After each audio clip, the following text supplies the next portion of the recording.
आई महालक्ष्मीची अनेक नावे, अनेक रूपे आहेत. आई महालक्ष्मीचे व्रत केल्याने आपल्या जीवनात बरेच असे सुफल समृद्ध बदल घडून येतात. सर्व भूतांच्या ठिकाणी ती छाया, शक्ती, तृष्णा, शांती, जाती, लज्जा, वृद्धा, वृत्ती, कांती, समृद्धी, दया, माता, अधिष्ठात्री व लक्ष्मी अशा रूपाने ती राहते. आजचं रूप तिचं आहे आई अंबाबाईचं. तिला माझा साष्टांग नमस्कार.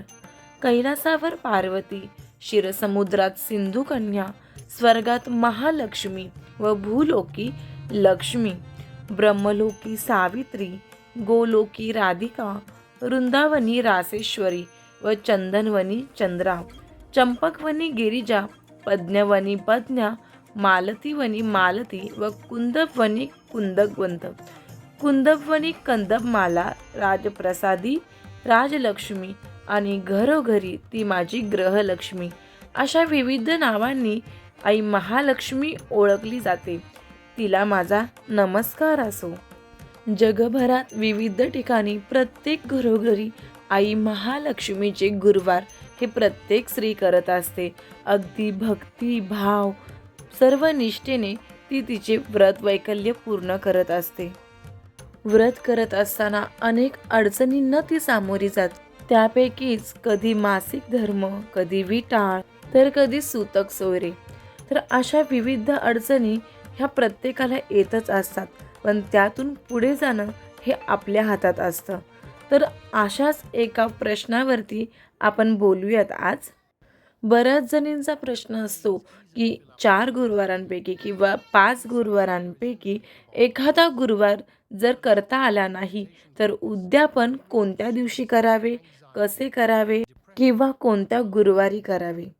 तर मैत्रिणींनो, आपल्या 4 गुरुवारांपैकी जर एखादा गुरुवार तुमचा चुकत असेल किंवा काही कारणानुसार तो तुम्हाला करता येत नसेल तर घाबरून जायची गरज नाही. मार्गशीर्ष महिन्याचे गुरुवारचे उद्यापन हे शेवटच्या गुरुवारी तुम्हाला करायचे आहे. जरी आदल्या एक गुरुवारी तुम्हाला अडचण आली असेल किंवा सूतक आलं असेल तरी सुद्धा तुम्ही उपवास पकडू शकता. जरी पूजा मांडणी तुमच्याकडून नसेल झाली पण उपवास तर तुम्ही पकडलेला असतो. त्यामुळे जे काही उद्यापन असेल ते शेवटच्या गुरुवारीच मार्गशीर्ष महिन्यातला तुम्हाला करायचं आहे. उद्यापन कसं करायचं आहे ते जाणून घेऊया. जसं नेहमीच्या गुरुवारी तुम्ही उपवास पकडता, महालक्ष्मीची पूजा करता, तसंच सेम प्रत्येक गुरुवारी करायचं आहे. शेवटच्या गुरुवारी देखील सकाळी पूजा मांडून पोथी वाचायची आहे. जो काही नैवेद्य केला असेल सकाळचा तो आई महालक्ष्मीला समर्पित करायचा आहे.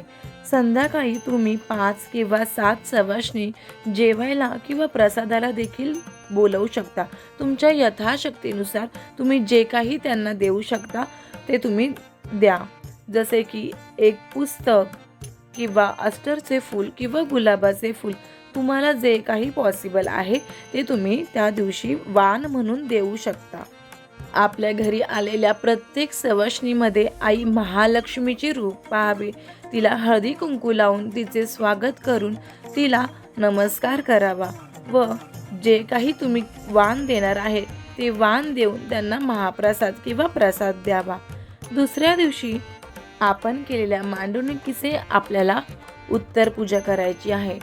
जी काही आपल्या महालक्ष्मीचे दागिने वस्त्र असतील ती व्यवस्थित एका डब्यामध्ये पॅक करून ठेवा. कलशातली जी पाने असतील ती घराच्या 4ही कोपऱ्यामध्ये पाणी शिंपडून 4 दिशेने ठेवा. जी काही फळे असतील त्या फळा कुटुंबामध्ये वाटून खाऊ शकता. त्यानंतर जे काही आपली उरलेली पानं, नारळ किंवा पुष्प असतील ते आपल्याला एका पिशवीमध्ये पॅक करून वाहत्या पाण्यात किंवा समुद्रात ठेवू शकता.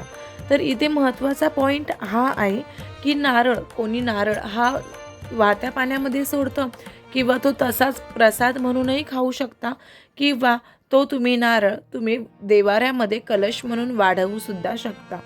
हा नारळाचा प्रश्न अगदी ऑप्शनल आहे, पण त्याचा कोणताही गैरवापर किंवा विपरीत असा वापर करायचा नाही आहे.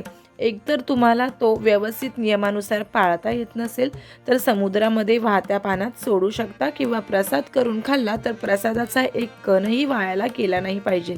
सर्व सामान एका ठिकाणी ठेवल्यानंतर आई महालक्ष्मीच्या स्थापन केलेल्या जागेवर हळदी कुंकू वाहून आपल्याला आरती घ्यायची आहे व नमस्कार करायचा आहे. असे होते आपले साधे सोपे असे उद्यापन. व्हिडिओमधली माहिती तुम्हाला आवडली असेल तर नक्कीच व्हिडिओला एक लाईक करा, शेअर करा आणि सबस्क्राईब करा व तुमचे जी काही प्रश्न उत्तरे असतील ती कमेंटद्वारे मला नक्की कळवा. तुमच्या प्रश्नांना उत्तर देण्याचा मी नक्कीच प्रयत्न करेल. येथे व्हिडिओमध्ये माझे पारायण चालू असल्यामुळे 2 मांडणुका तुम्हाला दिसत असतील. एक आपल्या गुरुवारची मांडणुका व एक गुरुचरित्राची मांडणुका. तर काहीशी अशी होती माझी महालक्ष्मी व्रत व पारायणाची सुंदर अशी प्रतिमा. तर तुम्हाला माझी पूजा कशी वाटली हे मला कमेंटद्वारे नक्की कळवा. तोपर्यंत श्री स्वामी समर्थ. भेटूयात नेक्स्ट व्लॉगमध्ये नवीन माहितीसह.